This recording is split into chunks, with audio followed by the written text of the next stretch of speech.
పనిచేయనియండి. వాళ్ళు ప్రజల రక్షణ కోసం ఏర్పాటైన వ్యవస్థ, ఆ వ్యవస్థను ఫ్రీగా పనిచేయనియండి. రాజకీయ కక్షల కోసమో రాజకీయ నాయకులను వెనకాల తిప్పకుండా ప్రజల రక్షణ కోసం, ప్రజల కోసం ఆ వ్యవస్థను వదిలేయండి. చక్కటి సెక్రటరియట్ ఉంది మనకు. హాయిగా మీరు వెళ్ళి సెక్రటరియట్లో కూర్చోండి ముఖ్యమంత్రి గారు, అక్కడ రివ్యూ చేసుకోండి. ఆ పోలీస్ కమాండ్ కంట్రోల్ పోలీస్ వాళ్ళకు వదిలేసేయండి. చక్కగా 10 లక్షల కెమెరాలు ఉన్నాయి అక్కడ, వాళ్ళు ఫ్రీగా చూడనివ్వండి కెమెరాలు ఎక్కడ ఏం పని చేస్తున్నారు. నిరంతరం మీరు ఎప్పుడు వస్తారో ఎప్పుడు పోతారో అనే దానికన్నా వాళ్ళని ఫ్రీగా పని చేసుకొనివ్వండి. ఎందుకంటే ఈ రాష్ట్రంలో అక్క చెప్పింది ఇప్పుడే, విద్యాశాఖ మంత్రి ఫెయిల్ అయిపోయారు. ఎందుకంటే కరెక్ట్ ఆ సిస్టమ్ కరెక్ట్గా సెట్ చేస్తలేరు, కరెక్ట్గా చేస్తలేరు. ఏదేం జరుగుతుందో కూడా తెలియదు. నేను ఎవరో చెప్తున్నారు నాకు, ఇంటర్మీడియట్ బోర్డు మర్జ్ చేస్తున్నారు, చేయొద్దు సార్ అంటే, అవునా నాకు తెలియదు అన్నాడట. అట్లా విద్యాశాఖ మంత్రి గారు ఉన్నారు, విద్యాశాఖ మంత్రి గారు ఫెయిల్ అయిపోయారు. మున్సిపల్ శాఖ మంత్రి గారు అసలు హైదరాబాద్లో సిటీలో చెత్త ఎత్తుతున్నారో లేదో నాకు తెలియదు, మరి ఆటోలు నడుస్తున్నాయో లేదో నాకు తెలియదు అని మున్సిపల్ శాఖ మంత్రి గారు అక్కడ ఫెయిల్ అయిపోయినారు. ఇక హోంశాఖ మంత్రి గారు ఇక్కడ ఫెయిల్ అయిపోయినారు. ఈరోజు దేశంలోనే క్రైమ్ రేట్లో సగటు, జాతీయ సగటు కన్నా మనం 18% ఎక్కువ ఉన్నామంటే ఇక్కడ హోంమంత్రి గారు కూడా ఫెయిల్ అయిపోయారు. చివరిలో టోటల్గా ఓవరాల్గా ముఖ్యమంత్రి గారు, ఈ ప్రభుత్వము ఫెయిల్ అయిపోయింది అనేది స్పష్టంగా అర్థమవుతుంది. ఇప్పటికైనా ఏ వ్యవస్థలు ఆ వ్యవస్థలు పనిచేయనియండి. వ్యవస్థలలో లోపాలు ఉంటే సెట్ చేసే ప్రయత్నం చేయండి. ప్రతిపక్షాలు ఏదైనా మాట్లాడితే అందులో వాస్తవం ఏదైనా ఉంటే గమనించండి, గ్రహించండి. మీ దగ్గర సమాధానం ఉంటే సమాధానం చెప్పండి. అంతేగాని బుల్డోజ్ చేసేసి ఏది మాట్లాడినా మేం చేసిందే కరెక్ట్ అనే లెవెల్లో కాకుండా, ఒక ప్రతిపక్షం నుండి కామెంట్ వచ్చిందంటే దాని వెనకాల వాస్తవం ఏందని గమనించాలి.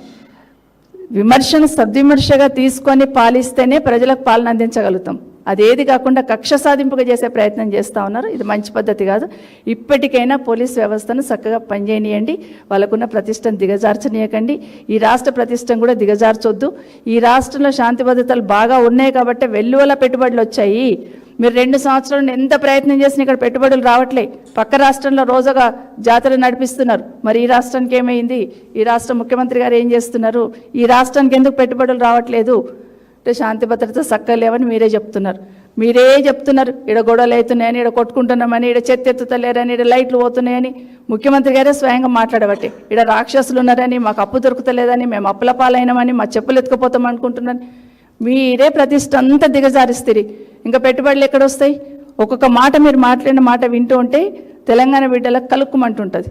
మా ముఖ్యమంత్రి గారు ఢిల్లీ పోతే చెప్పులు ఎత్తుకుపోయటంలాగా చూసారా అని బాధేస్తూ ఉంటుంది. ఇక్కడ మీరు తెలంగాణ రాష్ట్ర ముఖ్యమంత్రిగా మాట్లాడుతున్నారు. మా ముఖ్యమంత్రి గారు అప్పుడైతే అప్పు పుడతలేదా, ఈ రాష్ట్రం అంతా దివాలా తీసిందా అని ఆలోచిస్తూ ఉన్నారు. మంచిగా ఉన్న రాష్ట్రాన్ని, పచ్చగా ఉన్న రాష్ట్రాన్ని ఈరోజు అధోగతి పాలు చేసి, అల్లకల్లోలం చేసి, తెలంగాణ రాష్ట్ర ప్రజలను అగమ్య గోచరంగా ఉండేటట్టు పరిస్థితులు సృష్టించి, ఈరోజు శాంతి భద్రతలను కూడా అటుకెక్కించి తెలంగాణ రాష్ట్ర ప్రతిష్ట దిగజార్చిన ఈ ప్రభుత్వం ఇప్పటికైనా కళ్ళు తెరిచి సిస్టమ్ సెట్ చేసుకొని శాంతి భద్రతలు కాపాడాలని కోరుతా ఉన్నాం.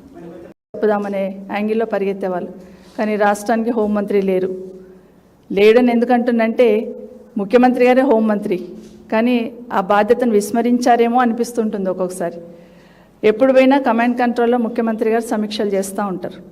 ఎప్పుడు వింటూ ఉంటాం ఏదో ఒక సమీక్ష చేస్తున్నారు కమాండ్ కంట్రోల్లో, సెక్రటరీ వదిలిపెట్టి కమాండ్ కంట్రోల్కి వెళ్ళారని. అక్కడ వెళ్తున్నప్పుడు ఏం సమీక్ష చేస్తున్నారంటే ఒక హోంశాఖ మీద సంబంధించింది తప్పిస్తే మిగతా అన్ని సమీక్షలు జరుగుతూ ఉంటాయి. రాజకీయ సమీక్షలతో పాటు అన్ని సమీక్షలు అక్కడ జరుగుతూ ఉంటాయి. కానీ కమాండ్ కంట్రోల్, పోలీస్ కమాండ్ కంట్రోల్లో కూర్చొని హోంశాఖను సమీక్షించాలనే ఆలోచన ఈ రాష్ట్ర ముఖ్యమంత్రి గారికి లేదని చెప్పడం నిజంగా చెప్పుకోవాల్సి రావడం బాధాకరం అనిపిస్తుంది. గతంలో కేసీఆర్ గారు హోంశాఖకు సంబంధించి కొన్ని సంస్కరణలు తీసుకొచ్చారు.